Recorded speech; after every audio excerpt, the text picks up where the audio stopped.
وما أرسلناك إلا رحمة للعالمين۔ السلام علیکم ورحمۃ اللہ وبرکاتہ۔ کیسے ہیں آپ سب؟ ہماری دعا ہے اللہ تعالیٰ آپ کو ہمیشہ خوش رکھے اور اپنے حفظ و امان میں رکھے، آمین۔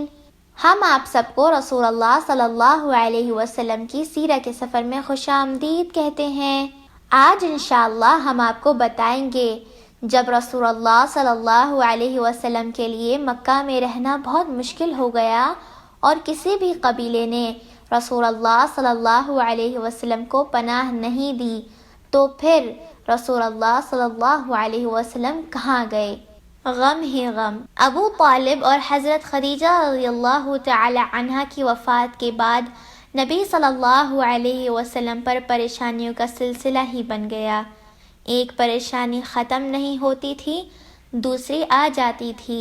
ایک طرف مشرکین کی ہمت بڑھ گئی اور وہ کھل کر اذیت پہنچانے لگے، دوسری طرف نبی صلی اللہ علیہ وسلم ہر واقعے سے شدت کے ساتھ متاثر ہونے لگے، چاہے وہ پچھلے واقعات سے چھوٹا اور معمولی ہی کیوں نہ ہو۔ یہاں تک کہ قریش کے ایک ظالم نے آپ کے سر پر مٹی ڈال دی، جسے آپ کی ایک صاحبزادی دھوتے ہوئے روتی جا رہی تھیں۔ آپ نے ان سے کہا، لا تبکی یا بنی فإن اللہ مانع اباک، بیٹی نہ رو، اللہ تمہارے باپ کی حفاظت کرے گا۔ اور اسی دوران آپ یہ بھی فرماتے جا رہے تھے، قریش نے میرے ساتھ کوئی ایسی بدسلوکی نہ کی جو مجھے ناگوار گزری ہو، یہاں تک کہ ابو طالب کا انتقال ہو گیا۔ یعنی ابو طالب کے انتقال کے بعد ناگوار قسم کی بدسلوکیاں کی۔ آپ کو یاد ہوگا ہم نے آپ کو بتایا تھا نبی صلی اللہ علیہ وسلم کے کندھوں کے درمیان سجدے کی حالت میں ذبح شدہ اونٹنی کی اوجڑی لا کر رکھ دی گئی، اور یہ واقعہ بھی ابو طالب کی وفات کے بعد پیش آیا۔ ہم نے آپ کو گزشتہ کلاس میں غم کے سال کے بارے میں بتایا تھا۔ اس سال کو عام الحزن بھی کہا جاتا ہے، یعنی غم کا سال، لیکن نبی صلی اللہ علیہ وسلم نے خود یہ نام نہیں رکھا، یعنی یہ کہیں بھی ثابت نہیں کہ آپ صلی اللہ علیہ وسلم نے یہ سال غم کے سال کے طور پر بنایا ہو یا بعد میں اس کو پھر ہر سال مناتے ہوں۔ نہیں، کوئی برسی نہیں، کوئی 40واں نہیں منایا، اور نہ ہی ایسا کوئی نام آپ نے خود رکھا، بلکہ ان سارے غموں کے بیچ میں آپ اپنا کام کرتے چلے گئے، کام نہیں روکا۔ غم بھی انسان کے لیے امتحان ہوتے ہیں، انسان کا ٹیسٹ ہوتے ہیں۔ اب کیا کرتا ہے انسان؟ خوشی میں تو ہم بہت موٹیویٹ ہوتے ہیں اور ہماری انرجی بھی بڑھ جاتی ہے اور ہم بہت کچھ کرنے کو تیار ہوتے ہیں، لیکن ایک غم کا ہلکا سا جھونکا آتا ہے تو ہم اس کے اندر ہی دھستے جاتے ہیں، اس سے باہر نکلنے کی بھی کوشش نہیں کرتے، غم بناتے ہی رہتے ہیں اور ان تاریخوں کو یاد رکھتے ہیں جن میں کوئی غم پیش آیا ہو تاکہ پھر غم بنائیں۔ تو یہ اسلامی کانسیپٹ نہیں ہے۔ کسی کی وفات پر بھی 3 دن سے زیادہ غم منانے کی اجازت نہیں ہے۔ ہاں، انسان کا دل دکھے تو اپنے تک رکھے، یعنی سب کے ساتھ مل بیٹھ کر اس کو ایک مجلس کی شکل نہ دے۔ رسول اللہ صلی اللہ علیہ وسلم پیدل ہی مکہ سے دور نکل گئے۔ آپ صلی اللہ علیہ وسلم کے ساتھ آپ کے آزاد کردہ غلام زید بن حارثہ بھی تھے۔ آپ صلی اللہ علیہ وسلم پہاڑوں والے مشکل راستے سے گزر رہے تھے، اس لیے آپ کا سفر بہت لمبا اور تھکاوٹ والا تھا۔ آپ صلی اللہ علیہ وسلم اور زید بن حارثہ کافی دنوں تک پیدل چلتے رہے، بڑے بڑے پہاڑوں سے گزرے اور آخر کار پہاڑوں پر جو ایک شہر تھا وہاں پہنچ گئے۔ اس شہر کا نام طائف تھا۔ جب طائف پہنچے تو وہاں ایک قبیلے کے 3 بڑے اور عزت دار سرداروں کے پاس گئے جو آپس میں بھائی تھے۔ آپ صلی اللہ علیہ وسلم نے سوچا اگر یہ سردار آپ کی بات مان لیں گے تو پورا طائف مان جائے گا، لیکن ان سرداروں نے بہت مایوس کیا۔ ایک نے جواب میں کہا کہ وہ کعبے کا پردہ پھاڑے گا اگر اللہ نے آپ کو رسول بنایا ہو۔ دوسرے نے کہا کیا اللہ کو تمہارے علاوہ کوئی دوسرا نہ ملا؟ اور تیسرے نے کہا میں تم سے ہرگز بات نہیں کروں گا۔ یہ سارے جواب سن کر آپ صلی اللہ علیہ وسلم وہاں سے بھاری دل کے ساتھ اٹھ کھڑے ہوئے اور چلے گئے۔ آپ صلی اللہ علیہ وسلم نے طائف میں 10 دن گزارے اور اس دوران آپ ایک ایک سردار کے پاس گئے، اسلام کا پیغام لے کر گئے، لیکن سب کا جواب ایک ہی تھا کہ ہمارے شہر سے نکل جاؤ۔ جب آپ صلی اللہ علیہ وسلم طائف سے نکل رہے تھے تو طائف کے لوگ آپ کے پیچھے بھاگے تاکہ آپ کو طائف سے باہر نکالیں، اور لوگوں نے آپ صلی اللہ علیہ وسلم پر پتھر بھی پھینکے۔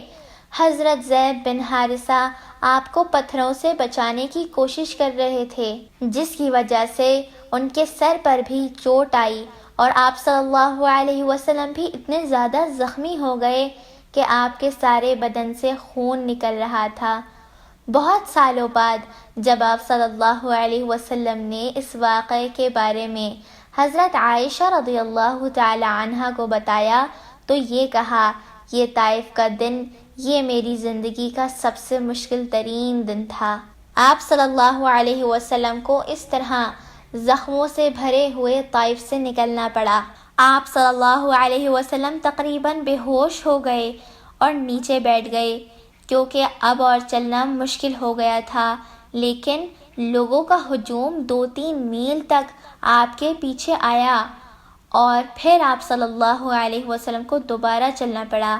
جب سورج غروب ہوا تب لوگ واپس گئے، پھر آپ تھکے ہارے پتھر پر بیٹھ گئے۔ پھر آپ صلی اللہ علیہ وسلم نے آسمان کی طرف دیکھا، ہاتھ اٹھا کر اللہ تعالیٰ سے دعا کی، اور آپ صلی اللہ علیہ وسلم کو اللہ سے مدد کی پوری امید تھی۔ سامنے ہی ایک باغ تھا جو کہ مکہ کے 2 امیر بھائیوں عتبہ اور شیبہ کا تھا۔ آپ نے اس باغ کے سائے اور ٹھنڈ میں آرام کیا۔ اس باغ کے مالک نے جب آپ صلی اللہ علیہ وسلم کو اس حالت میں دیکھا تو اپنے ایک عیسائی غلام سے کہا کہ ایک انگور کا گچھا لو اور ان کو دے آؤ۔ اس غلام کا نام عداس تھا۔ جب اس نے آپ کو انگور دیا تو آپ صلی اللہ علیہ وسلم نے ہاتھ بڑھایا اور بسم اللہ کہہ کر کھانا شروع کیا۔ غلام عداس یہ الفاظ سن کے حیران ہوا اور آپ صلی اللہ علیہ وسلم سے کہا یہ جملہ اس علاقے کے لوگ نہیں بولتے۔ آپ صلی اللہ علیہ وسلم نے فرمایا تم کہاں کے رہنے والے ہو اور تمہارا دین کیا ہے؟ اس غلام نے کہا میں عیسائی ہوں اور نروا کا رہنے والا ہوں۔ تو آپ صلی اللہ علیہ وسلم نے فرمایا تم یونس بن متی کی بستی کے رہنے والے ہو؟ اس نے کہا آپ یونس بن متی کو کیسے جانتے ہیں؟ رسول اللہ صلی اللہ علیہ وسلم نے فرمایا وہ میرے بھائی تھے، وہ نبی تھے اور میں بھی نبی ہوں۔ یہ سن کر غلام عداس آپ صلی اللہ علیہ وسلم کے ہاتھ پاؤں پر پیار کرنے لگا۔ غلام کا یہ رویہ دیکھ کر اس کے مالک نے غلام کو ڈرایا کہیں یہ شخص تمہیں تمہارے دین سے نہ پھیر دے۔ باغ میں تھوڑی دیر تک رک کر رسول اللہ صلی اللہ علیہ وسلم غم اور ٹوٹے دل کے ساتھ مکہ کی طرف واپس چلے۔ جب آپ صلی اللہ علیہ وسلم طائف سے تھوڑا دور نکلے تو اللہ کے حکم سے حضرت جبرائیل علیہ السلام تشریف لائے۔ ان کے ساتھ پہاڑوں کا فرشتہ بھی تھا۔ پہاڑوں کا فرشتہ آپ صلی اللہ علیہ وسلم سے کہنے آیا تھا کہ آپ حکم کریں تو اہل طائف کو 2 پہاڑوں کے بیچ میں کچل دے گا۔ آپ صلی اللہ علیہ وسلم نے فرمایا نہیں، میں امید کرتا ہوں کہ اللہ تعالیٰ ان کی ایسی نسل پیدا کرے گا جو ایک اللہ کی عبادت کریں اور اس کے ساتھ کسی کو شریک نہیں ٹھہرائیں۔ طائف سے مکہ واپسی پر آپ صلی اللہ علیہ وسلم ایک وادی نخلا میں کچھ دن رکے۔ جب آپ اپنی نماز میں قرآن پڑھ رہے تھے تو وہاں سے جنوں کی ایک جماعت گزر رہی تھی، اور جب جنوں نے قرآن سنا تو وہ وہیں رک گئے۔ اعوذ باللہ من الشیطان الرجیم۔ وَإِذْ صَرَفْنَا إِلَيْكَ نَفَرًا مِّنَ الْجِنِّ يَسْتَمِعُونَ الْقُرْآنَ فَلَمَّا حَضَرُوهُ قَالُوا أَنصِتُوا فَلَمَّا قُضِيَ وَلَّوْا إِلَىٰ قَوْمِهِم مُّنذِرِينَ قالوا يا قومنا إنا سمعنا كتابا أنزل من بعد موسى مصدقا لما بين يديه يهدي إلى الحق وإلى طريق مستقيم۔ اور غور سے سننے لگے۔ جب یہ جنوں کی جماعت اپنے لوگوں میں واپس گئی تو ان کو بھی قرآن کا پیغام دیا۔ یہاں ہم کو یہ سبق ملتا ہے، جب ہم بھی کچھ قرآن سے سیکھیں یا کوئی اور اچھی بات سیکھیں تو اپنے دوستوں کو جا کے بتائیں تاکہ وہ بھی اس پر عمل کریں۔ جنوں کے آنے اور قرآن کے سننے کے بارے میں آپ صلی اللہ علیہ وسلم کو معلوم نہ تھا۔ بعد میں جب آیات نازل ہوئیں تب اللہ تعالیٰ نے آپ صلی اللہ علیہ وسلم کو اس واقعے کے بارے میں بتایا۔ آپ صلی اللہ علیہ وسلم نے فرمایا، آپ کو بتایا گیا ہے کہ جنوں کی ایک جماعت نے قرآن سنا ہے اور کہا کہ ہم نے ایک بہت خوبصورت تلاوت سنی ہے جو سیدھے راستے کا بتاتی ہے۔ ہم اس پر ایمان لائے ہیں اور ہم اپنے رب کے ساتھ کسی کو شریک نہیں ٹھہرائیں گے۔ رسول اللہ صلی اللہ علیہ وسلم مکہ جاتے ہوئے طائف کے سفر کی وجہ سے بہت اداس اور پریشان تھے۔ اس وقت ان آیات کے نازل ہونے سے رسول اللہ صلی اللہ علیہ وسلم کا غم کم ہوا اور آپ صلی اللہ علیہ وسلم کو حوصلہ ہوا، اور پھر آپ صلی اللہ علیہ وسلم مکہ میں اسلام کی دعوت کے لیے نئے سرے سے تیار ہوئے۔ آپ صلی اللہ علیہ وسلم مکہ کے قریب پہنچ کر غار حرا میں رکے۔ وہاں سے آپ نے ایک شخص کو قریش کے 2 لوگوں کی طرف بھیجا تاکہ وہ آپ کو پناہ دیں تاکہ آپ مکہ میں داخل ہو سکیں، لیکن ان دونوں نے منع کر دیا۔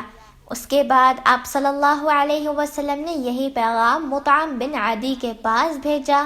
مطعم نے فوراً مان لیا اور اپنے بیٹوں کو ہتھیار پہنا کر کہا کہ آپ کو کعبہ لے آئیں۔ آپ صلی اللہ علیہ وسلم نے کعبہ آ کر 2 رکعت نماز پڑھی اور پھر گھر چلے گئے۔ اس دوران مطعم اور ان کے بیٹوں نے ہتھیار باندھ کر آپ صلی اللہ علیہ وسلم کی حفاظت کی۔ رسول اللہ صلی اللہ علیہ وسلم نے مکہ آ کر پھر سے لوگوں اور قبیلوں کو اسلام کی دعوت دینا شروع کر دی۔ آپ صلی اللہ علیہ وسلم نے میلوں اور تہواروں میں جہاں لوگ جمع ہوتے تھے وہاں اللہ کا پیغام دیا۔ حج کے لیے جو لوگ آئے ہوئے تھے ایک قبیلے کے پاس جا کر اسلام کی دعوت دی۔ کچھ لوگ مدینے سے مکہ آئے ہوئے تھے جنہوں نے اسلام قبول کیا۔ ان میں سے کچھ نے قرآن سیکھا اور بہت خوبصورت آواز میں تلاوت کرتے تھے۔ رسول اللہ صلی اللہ علیہ وسلم نے سوچا کہ یہ لوگ مدینے میں اسلام کا پیغام پہنچانے میں مدد کریں گے، اور ایسا ہی ہوا۔ جب یہ لوگ واپس مدینہ گئے تو انہوں نے اسلام کا پیغام دیا۔ وہ لوگ مدینے کے لوگوں میں اسلام پھیلانے میں کامیاب ہوئے، اور آخرکار شاید ہی کوئی مدینے کا گھر ہوگا جہاں جوش و خروش سے اللہ کے نبی کے بارے میں باتیں نہ ہو رہی ہوں۔ تو اس طرح اسلام آہستہ آہستہ پھیل رہا تھا۔ کیا آپ کو معلوم ہے کہ پھر آپ صلی اللہ علیہ وسلم کی زندگی میں کیا ہوا؟ یہ ہم آپ کو اگلی دفعہ بتائیں گے انشاءاللہ۔ اس کے لیے ہماری سیرہ کی قسط دیکھتے رہیے اور اگلی قسط تک اپنا خیال رکھے گا۔ السلام علیکم ورحمۃ اللہ وبرکاتہ۔ وما أرسلناك إلا رحمة للعالمين